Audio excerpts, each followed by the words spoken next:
How did we begin? Where was the origin of civilization? Experts have offered many theories based on what they observe, but do we really know? For sometimes evidence turns up which completely contradicts all theories. In the frozen earth of Siberia, remains are found of lost animal species such as the giant mammoth, wiped out by a sudden global cataclysm.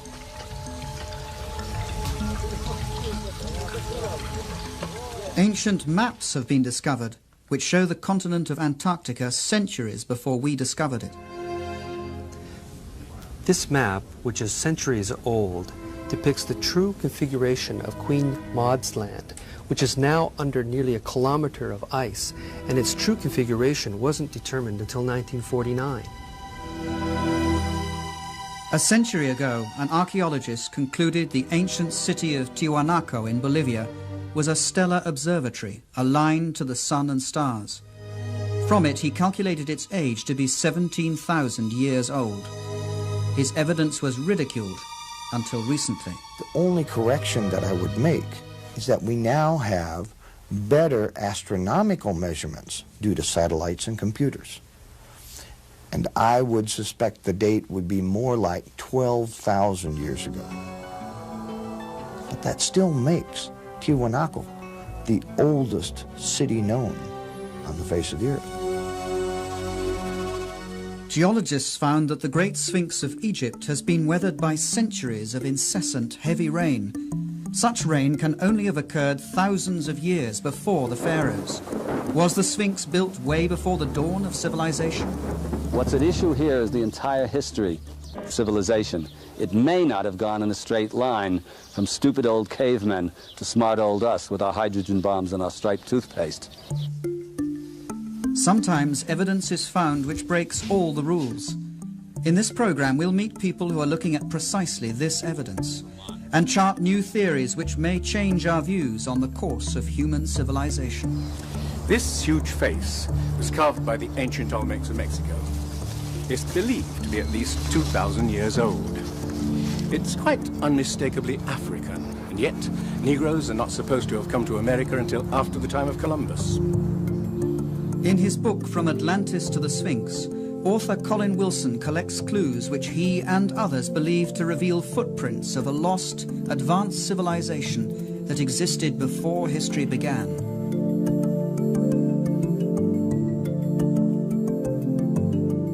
Greek philosopher Plato described precisely such a civilization, which, Egyptian priests told him, sailed the oceans thousands of years earlier until it was destroyed in a huge cataclysm.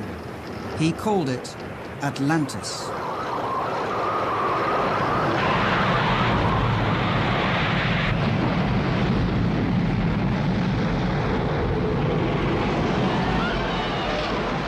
Atlantis. A huge cataclysm. We know of such a cataclysm from another myth, the biblical flood, Noah and his ark, a myth equally scorned by scientists.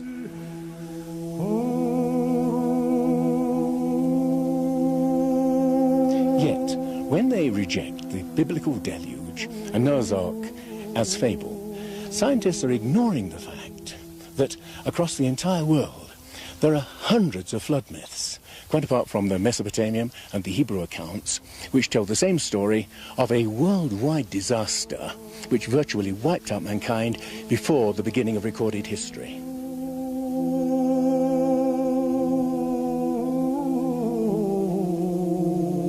Was there really something like a flood?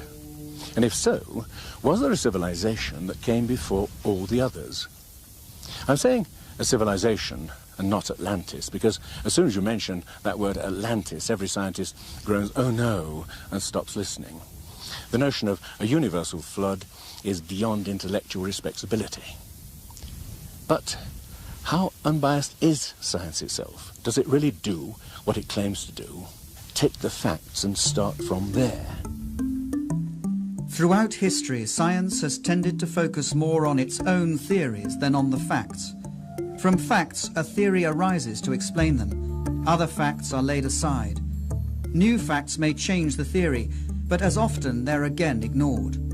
We call such facts anomalies, evidence which doesn't fit. In their controversial book, Forbidden Archaeology, scientists Thompson and Cremo show what happens to such evidence which contradicts the rules. Over the past 150 years, these archaeologists and anthropologists have covered up as much evidence as they've dug up, literally. Basically what you find is something we call a knowledge filter. This is a fundamental feature of science, of human nature. People tend to filter out things that don't fit. So in science you find that evidence that doesn't fit the accepted paradigm tends to be eliminated. It's not taught, it's not discussed, and people who are educated in scientific teachings generally don't even learn about it. What we're talking about, for example, was demonstrated in Hiatlico, Mexico, in 1966, when archaeologist Gene Steen McIntyre threatened to overturn the conventional view that mankind is relatively new to most parts of the Earth. That he penetrated into Siberia around about 30,000 years ago, and definitely not into America until about 20,000 years ago. In Mexico, Gene Steen McIntyre uncovered stone tools and human bones and had them dated through a variety of thorough scientific tests. We thought we had an old site. This was back in '66, and we thought it was perhaps 20,000 years old, and at that time that was considered a very old age for the site. When we finally got the dates and all the different methods we used to date it, it came out to be 250,000 years old. To tell you the truth, I would have been happy with a 20,000-year-old date. It would have made my career. And I was rather naive. I thought, okay, I'm just going to stick with the date. We've got the information, we got the facts, let's get the facts out and go on from there. And I didn't realize it was going to ruin my whole career. All her professional opportunities have been closed off since then. The site was closed, permission for further investigation denied, permanently.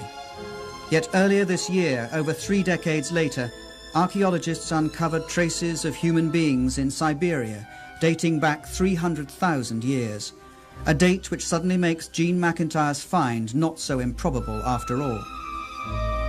It's not necessarily a deliberate conspiracy in the sense of some people getting together in a smoke-filled room and saying, we're going to deceive people.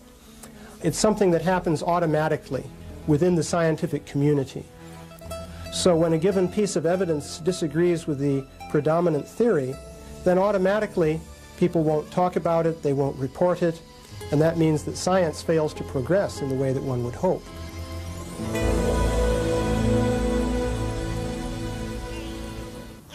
Is science overlooking evidence of a past we have forgotten? Can the myths be true which tell us there was once a civilization on this planet which was lost thousands of years before recorded history began? A new brand of researchers is looking at precisely the anomalies science tends to discard. They ask questions which may change our views on the course of human history. The Inca fortress of Sacsayhuaman, of indeterminable age, and built by a people who had no hard metal tools or cement and knew neither pulley, wheel, nor crane.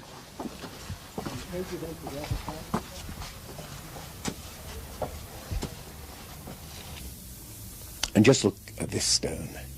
I've counted 11 corners. This thing must weigh more than 200 family-sized cars, and it reveals the incredible craftsmanship of the people who built it. These things also reveal something else, an incredible ability to handle things of this size. How on earth did they get it up there? Bolivia, the ancient mysterious ruins of Tiwanaku, similar craftsmanship, advanced building capabilities which are unexplained. The facing stones of this site are perfectly set with no mortar. We took a needle, and that needle we tried to insert at every point along the joint, and the needle couldn't be inserted. A perfect cut. When the Spanish conquerors asked the Incas whether they'd built Tiwanaku, the Incas said, no, we didn't build it. It was built thousands of years before us. Now, the evidence shows it was built by an advanced civilization. And a chance discovery reveals just how advanced they may have been. The building blocks of Tiwanaku aren't held together by cement. Whoever takes them apart discovers the unexpected glint of metal holding the stones together. What I find amazing here is that to move to each site where the staple was needed, they had to have something like a portable smelting plant to maintain this metal in a molten state.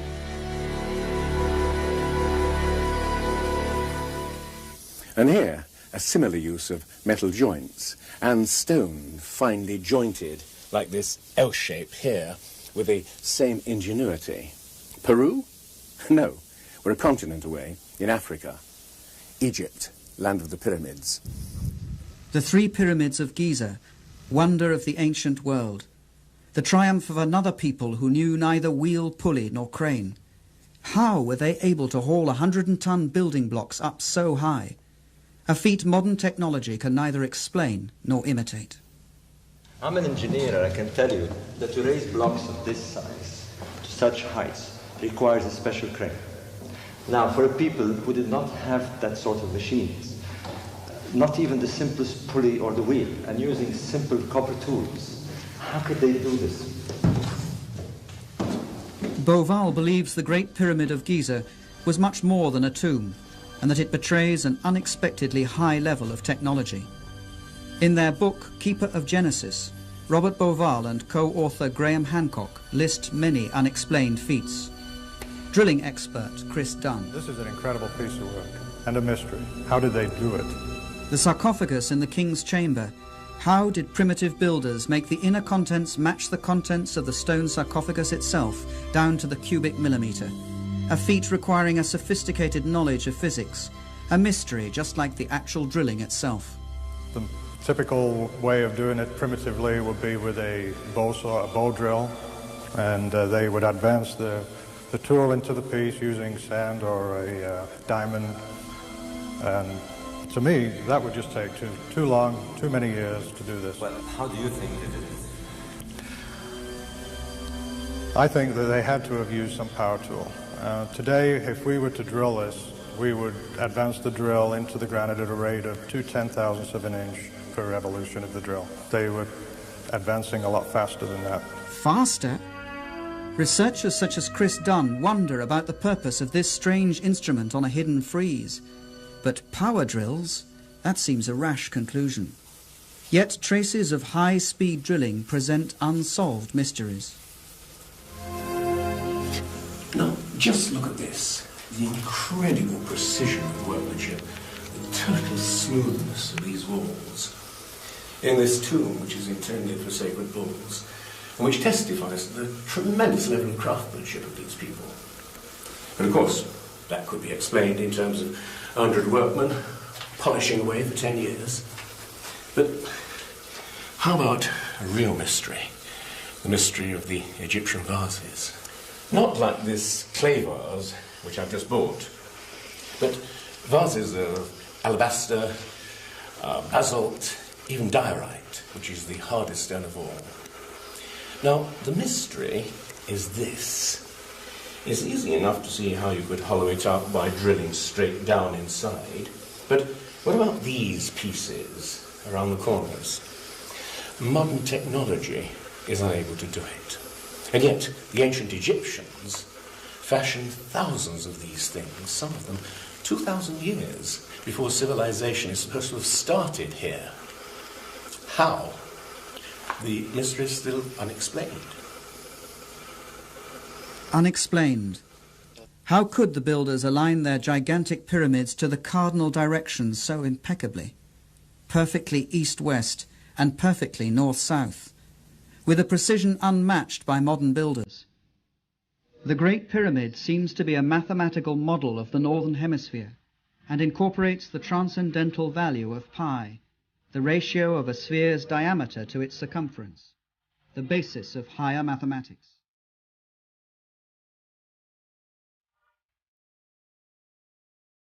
it's clear that what we have here is an advanced system of mathematics and technology at a time when this isn't supposed to have existed.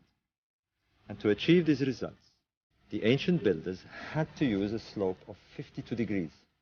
Any other slope just wouldn't work. But it was not only the Egyptians who knew pi. That transcendental value is also represented in the slope of this pyramid and the strange angle its builders gave them at Teotihuacan in Mexico, the city later generations of awed Indians would call the City of the Gods.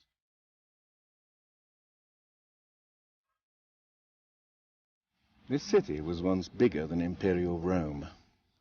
What you can see here are a series of basins that were once filled with water, whose smooth mirror-like surface reflected the heavens, and also whose ripples would serve as some kind of earthquake warning. These temples on the opposite side are believed to represent the heavenly bodies. This whole place seems to have a kind of obsession with astronomy and with eternity. On the equinoxes, on March the 21st and September the 21st, these pyramids cast a giant shadow straight along the axis, which made them the perfect clock for a people who were obsessed with the measurement of time and of precession.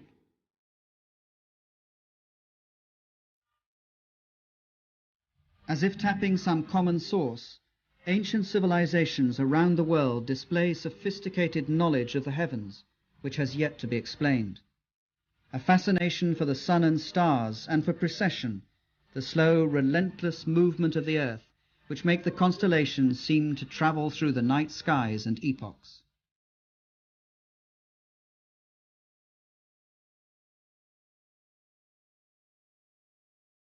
Scholars say that the ancient Egyptians did not have a high knowledge of astronomy. But here is evidence of their fascination and sophisticated knowledge of the sky. Look at the zodiac constellations: Leo, Taurus, Pisces, and here the constellation of Orion. Beauval believes astronomy is a key to the many mysteries of the pyramids of Giza. Ancient Egyptians saw the constellation of Orion as their god Osiris, lord of the dead, the night skies, and the afterlife. Beauval found the god in evidence all over the Giza pyramids. This is the real mystery. Small shafts leading upward, no more than ventilation shafts to Egyptologists, but astronomers thought differently. To ancient Egypt, this was Rostau, gateway to the netherworld, kingdom of the god Osiris, or Orion. To the ancient Egyptian, Orion was Osiris, the high god of resurrection. Now, this is a reconstruction of the sky in 2500 BC, and I was amazed to discover this. The shafts led up to Orion and the star Sirius, or Isis, consort of Osiris. In ancient texts, Beauval finds they must have served in a secret ceremony to make dead pharaohs resurrect as stars in the constellation of Orion. One of these texts says, "May you traverse the winding waterway, the Milky Way, and may you go to the place where Orion is." Beauval believes that Osiris had such crucial importance to the builders that they constructed the Giza pyramids precisely like the three stars in Orion's belt. Phenomenal as it sounds, that correlation was only the beginning. He found the ancients had given star names to two other contemporary pyramids nearby. He then looked at the wider plan and was staggered. The constellation of Orion, the god Osiris, lay in heaven as on earth. Mexico, where Teotihuacan presents another parallel. Legend calls this the City of the Gods and suggests that its purpose was to transform human beings into heavenly beings. As in Egypt, with the pyramids of Giza, the myths speak of its meaning as reincarnation in the stars. That's the secret of Teotihuacan.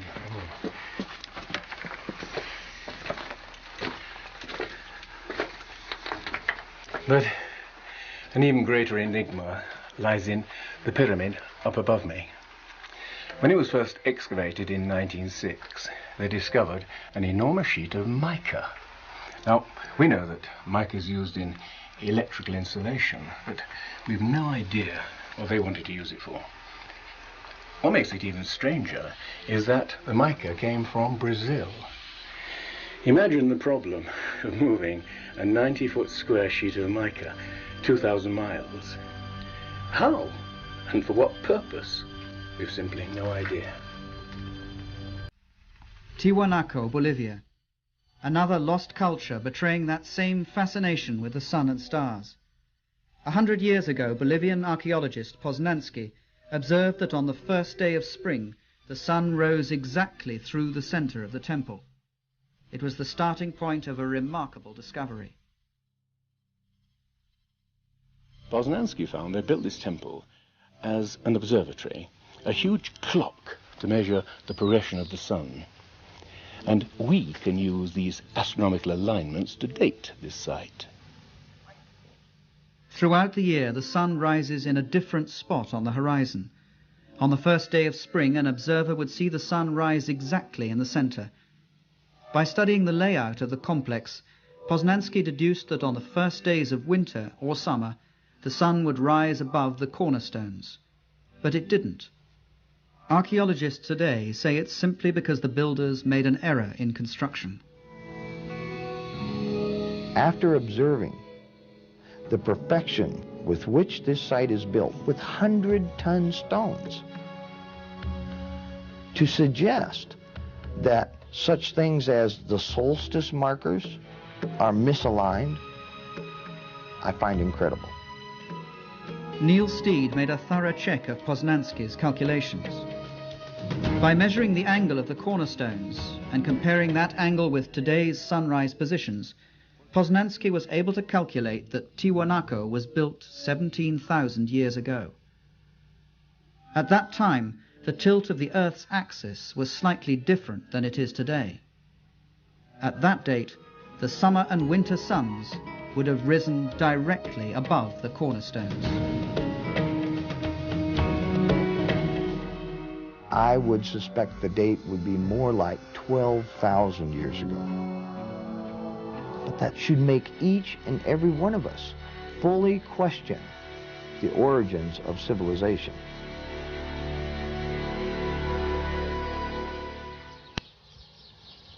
Did a civilization lost in time leave its fingerprints in various places in the world?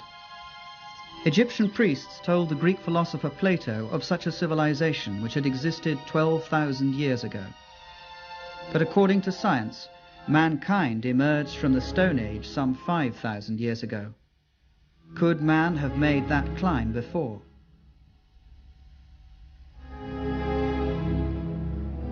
In Egypt, investigator John West found that the Sphinx of Giza wasn't weathered in the same way as its surroundings, eroded by sand and desert winds. Instead of horizontal weathering, the Sphinx shows rounded, undulating marks of erosion. You don't even have to be a geologist to look at it and see what must have been responsible for that kind of weathering. Only water pouring in sheets over the enclosure wall could have produced those rounded contours.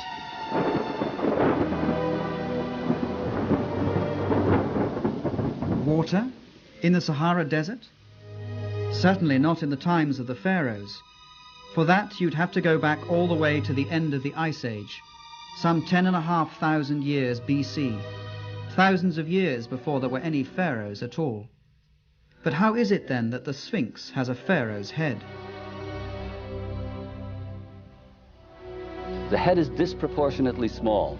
Seen especially from the air, you see that the body of the Sphinx is long and flattened out, and the head almost looks like a pinhead stuck on the top of it.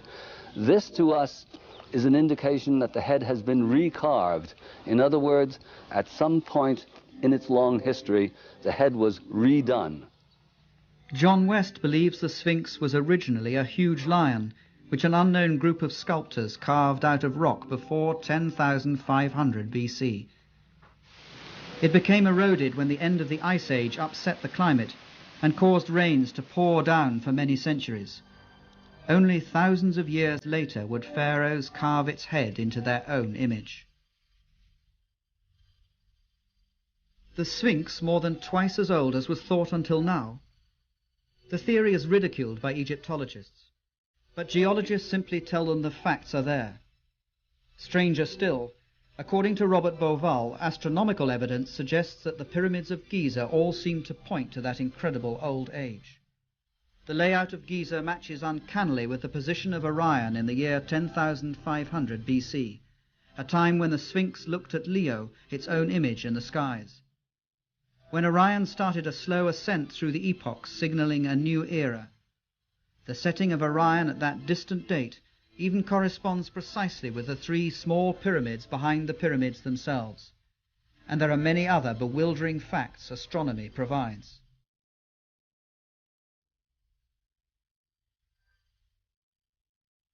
And this matches exactly with the analysis of the Sphinx. So there are two hard sciences now indicating that the Sphinx could be going back to 10,500 BC.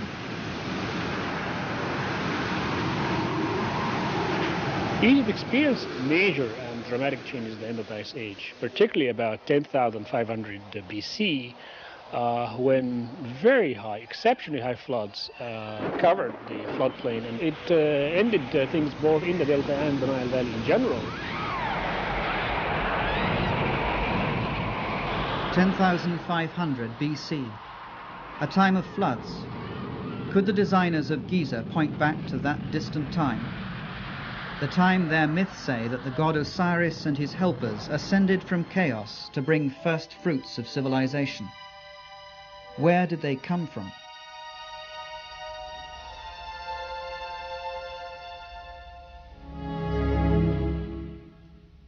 A god who was very similar was lord of ancient Tiwanaku in Bolivia. Here in this mysterious city of Tiwanaku, the god they worshipped is tall, bearded, described as white. Viracocha emerged in times of chaos and destruction from across the waters to bring some kind of renewal to the human race. The white god Viracocha. In Mexico, he's called Quetzalcoatl, who came with others to bring the first fruits of knowledge. His symbol is all over Teotihuacan. The feathered serpent, symbol of the enigmatic god Quetzalcoatl, who came from the east after times of tremendous cataclysm to bring civilization to this part of the world. Could gods like Osiris, Viracocha and Quetzalcoatl have been real people who came from afar? Survivors of a cataclysm that had destroyed their homes and civilization? Now, the question we're asking is this. Was there some remote civilization, as yet unidentified, that touched Egypt, Mexico, and South America, and left its imprint, however difficult to discern, in a body of knowledge? Now, taken in isolation, I agree. Each bit of evidence reveals little, but let's consider all these common elements together. Both sides had huge pyramids, precisely aligned to the cardinal points, incorporating sophisticated knowledge of mathematics. Both demonstrated an astounding knowledge of astronomy, expressed in the great sacred monuments they both erected. Although they knew neither pulley nor wheel, both could build using huge stones finely jointed, in a unique style of construction with L-shaped corners and metal clamps. And both cultures used the process of mummification to preserve and honor their dead. Here a new astounding clue was found when Dr. Balabanova of the German University of Ulm discovered to her surprise that many mummies from Egypt contained cocaine and nicotine, indigenous to South America. Ich habe eine Reihe von Briefen bekommen, die fast gefährliche Briefe waren, beleidigende Briefe, dass das alles eine Unfug ist, dass das Fantasie ist, dass das absolut unmöglich ist. Es ist nachgewiesen, dass diese Pflanze vor Kolumbus nirgendwo in der ganzen Welt außer Amerika vorhanden waren. But her research was repeated on hundreds of mummies and proved beyond refute. Did, in some distant past, seafarers indeed cross the seas and influence the cultures on both sides of the Atlantic? The thought is even suggested by what is not there: Mexico, the ancient culture of the Mayas. The Mayan priests had tables for predicting the eclipses of the sun and the moon, yet there was something very odd about the Mayans. They never even grasped the simple principle of the wheel. They were able to visualize eternity as no previous civilization could, thinking in terms of millions of years, and yet they never learned to weigh a sack of grain. This sophisticated civilization finally died because they didn't develop the simple agricultural methods to feed their own people. Now, what I'm suggesting is it possible that they simply inherited a specific part of their knowledge from some much earlier and wiser civilization? Contact. Sometimes the evidence is there for all to see. The ancient Olmecs in Mexico gave their rulers the face of an African. And how about this, carved by these same Olmecs? It's genetically impossible for Indians to have beards, and yet you have this face of a white Caucasian male carved perhaps 2,000 years before the Spaniards first came to the New World.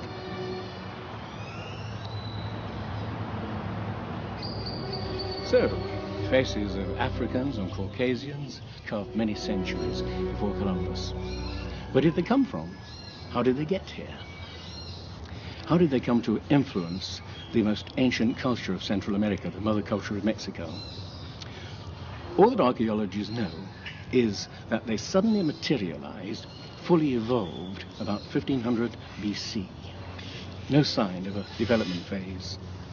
These people, whose characteristic expression was the carving of huge stone heads of Caucasian and Africans, seem to have come out of nowhere.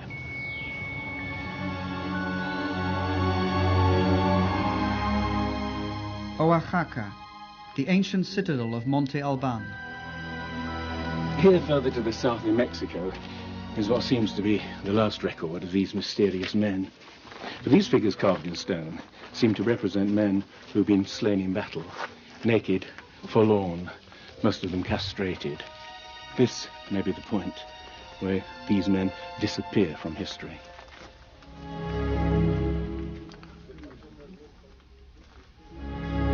So, a sophisticated seafaring civilization that crossed the Atlantic centuries before Columbus.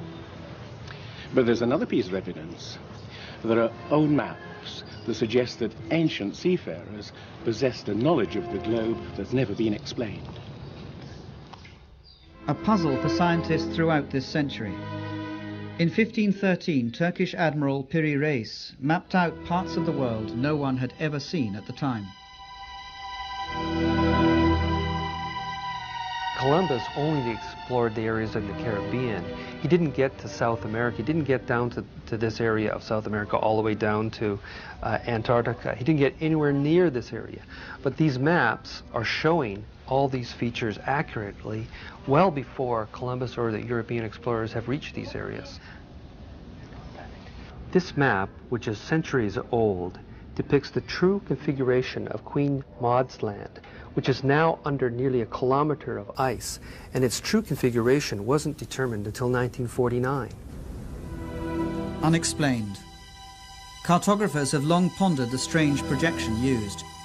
It was found to resemble the one a modern nuclear submarine uses, which measures the world as it moves away from the center where it prowls. In this case, its center lay in Syene, Egypt, home of ancient cartographers. The map only seems distorted, but it accurately shows this part of the world. And there's more.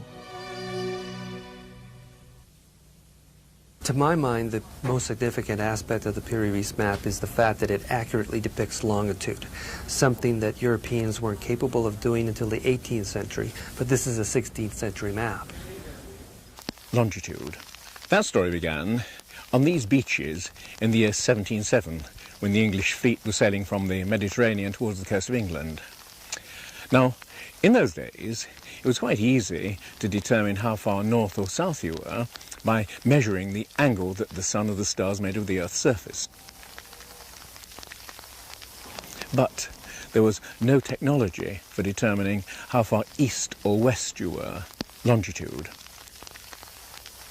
Well, Admiral Sir Cloudesley Shovel was infuriated when a sailor from the West Country told him that he was about 20 miles too far east and was likely to wreck the fleet on the coast. When his officers assured him that the course was correct, he had the sailor hanged for insubordination. In his last dying moments, he must have wished that he hadn't. Ships before had foundered in thousands, but now the loss of an entire fleet started the hunt for an accurate clock which would enable the calculation of longitude. It would take 2 more generations before it was finally developed. Yet the Piri-Reis map, made 250 years earlier, already shows knowledge of longitude. On the Piri-Reis map is mentioned the fact that it's compiled from many other source maps. These are copies of copies of copies. Most of the people who've researched this believe that the maps went back to at least the time of Alexander the Great, but they are really much older than even that. Maps of the world, drawn way before we learned to sail the oceans? Unexplained building technology? Sophisticated knowledge of mathematics, astronomy? If there was such an advanced civilization capable of passing on its knowledge to the Sphinx builders, to the people of the Andes and Mexico, what happened to it? Well, Plato said that there was such a technologically advanced civilization able to sail the oceans of the world. Atlantis, lying on a huge island continent. Rejecting a lost civilization, science equally rejects the notion of a worldwide catastrophe that destroyed it. But the accounts of Plato or the Bible do not stand alone. The Popol Vuh, the sacred book of the Mayans, speaks of huge tidal waves and floods, of skies that darken for months on end, of indescribable cold and black rain and hail. The ancient Egyptians talked of a time of chaos, floods and darkness, from which the gods emerged to shape the land of Egypt.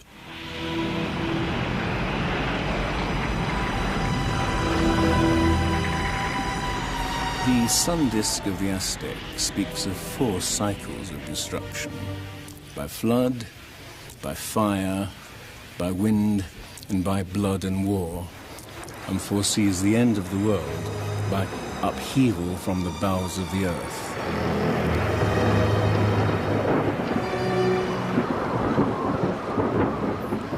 Myths from elsewhere in Asia and America speak of apocalyptic floods, of a deluge of fire from volcanic eruptions and earthquakes. They speak with a disturbing realism of a past that we can neither clearly remember nor entirely forget. Scholars are inclined to believe that the flood is the fantasy of ancient poets. But suppose the scholars are wrong. Suppose some series of terrible natural catastrophes did reduce our ancestors to small groups living far apart, scattered all over the world. What we're looking for is some epoch that fits the myths as snugly as the slipper fits Cinderella's foot. A clue. The La Brea tar pit of California. Mass grave for over 1 million animals now turned into a tourist attraction. Well, deep below the surface here, you have the Salt Lake oil field. Asphalt seeps out through the cracks and fissures like a tremendous flypaper, and it catches animals in the asphalt. And we have incredible resources here from the animals that were trapped in this method during the last 40,000 years. The tar pits read like a book of ancient times, when animals abounded which we never thought of as indigenous to America at all. Mammoths, elephants, rhinos, giant sloths, saber-toothed tigers, even horses and camels. Then a huge catastrophe wiped them out, apparently within a few decades. The time is around 10,500 BC, over 12,000 years ago. The big animals, any mammal larger than a coyote, largely became extinct within a few tens of years. Yes, that is, in fact, a great catastrophe. A record of catastrophe. The end of the Ice Age, 10,500 BC, over 12,000 years ago. Temperatures that had remained relatively stable for thousands of years suddenly shoot upwards. A staggering increase of over 5 degrees in the twinkling of an eye, a period of 3 to 10 years only. That is the amazing discovery of scientists who drilled into Greenland's ice cap to investigate changes in the atmosphere. This Greenland ice core, some people have called it the Rosetta Stone of climate, because to be able to see that climate can shift so quickly was really a major find. And that change occurred over maybe 3 years to only a couple of decades, close to what we see today. We had found phenomenal changes in the chemistry of the ice. We found that during the period when the ice sheets were starting to melt away, that we have more signals of volcanic deposition and of greater magnitude, or greater concentrations than at any other time over the last 110,000 years that we've measured. Unprecedented volcanic upheaval coupled with atmospheric turmoil and huge floods. For as ice sheets over a mile thick melted within decades, sea level shot up by 4,500 feet. Suddenly seas appeared where land had been.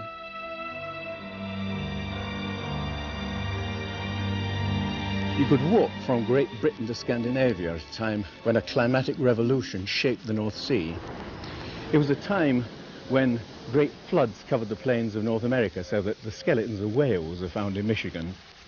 A time of cataclysm at the end of the Ice Age, which may fit the myth. In the New World alone, about 70 kinds of animals became extinct. Saber-toothed cats, mammoths, giant sloths, horses, camels. Let me just put that in perspective. Over the previous 200,000 years, less than 1/3 of that number had become extinct. And that same extraordinary pattern of extinction was repeated over Europe and Asia. In the permafrost of Siberia and Alaska, tangled masses of bones are found of millions of animals which perished in a cataclysm. The giant mammoth didn't fall victim to the hunters of prehistory. He was felled by natural catastrophe. At the turn of the century, Siberian hunters stumbled across the frozen skull of one huge animal. When it was dug out and transported, its stomach was found to contain undigested plants from a temperate climate. The animal had been deep frozen faster than any modern freezer is capable of. What is certain is that some 12 or 13,000 years ago, a terrible cold descended on Siberia and hasn't relaxed its grip ever since. This riddle of the instant frozen mammoths has given way to some strange anecdotes, some true, some untrue, like the mammoth steak served in Fairbanks, Alaska. But what is certainly authentic is a report by the Russian 19th century naturalist Baron Wrangel, who discovered Bear Island, which is north of Siberia, and where the sand was literally held together by reefs of bones and tusks of mammoths and other animals that had disappeared in some strange primeval catastrophe. These mass extinctions, this tremendous volcanic activity, this rapidity of the melting of the ice seems to suggest some enormous climatic revolution that took place about 12,000 years ago. There seems to be some unknown factor that we can't put our fingers on. The end of the Ice Age. What made it a revolution? Here's the big question. What brought on cataclysm? One of the best theories that has been put forward is by an American, Charles Hapgood, who suggested something he called earth crust displacement, which meant that the whole crust of the earth shifted around suddenly like the skin of an orange. The whole outer shell of the earth, it's only 1/3 of 1% of the earth's mass. Like the a peel of an orange, if it was loose, it moves. Thinner than an eggshell, the Earth's crust rests on a molten liquid interior. The ruling theory on the Earth's crust is that of plate tectonics, continents slowly drifting apart over hundreds of millions of years. Though science scorned the theory for over half a century, it now equally scorns the notion that the Earth's crust could move as a whole and suddenly. But one scientist was mesmerized by the idea. Had he lived longer, Earth crust displacement would have been considered more seriously. His name was Albert Einstein. This is a summary of what he said. When I came across Hapgood's work, I was electrified. Here was an idea that was simple, but could explain a whole range of problems. Hapgood had the theory. The question was, what was the mechanism that set this whole gigantic thing in motion? And it was Einstein who came up with the suggestion. The enormous amount of ice that builds up around the poles can become 2 miles thick, ice that extended right into the middle of the continent of America. And these billions, countless billion tons of ice, if they formed in an imbalanced way, would cause the Earth, as it were, to judder like a wheel with a great weight placed on its rim. This judder would in fact be sufficient to cause that switching of the crust of the Earth. 55,000 years ago, the North Pole lay close to Europe, but suddenly swept to Hudson Bay in Canada. And around 12,500 BC, it suddenly shifted again, almost 2,000 miles to where it lies now. Or is it better to say the lands and seas have been swept across the pole, propelled by a sudden displacement of the Earth's crust? If so, this is one of the things which would have happened at the end of the Ice Age.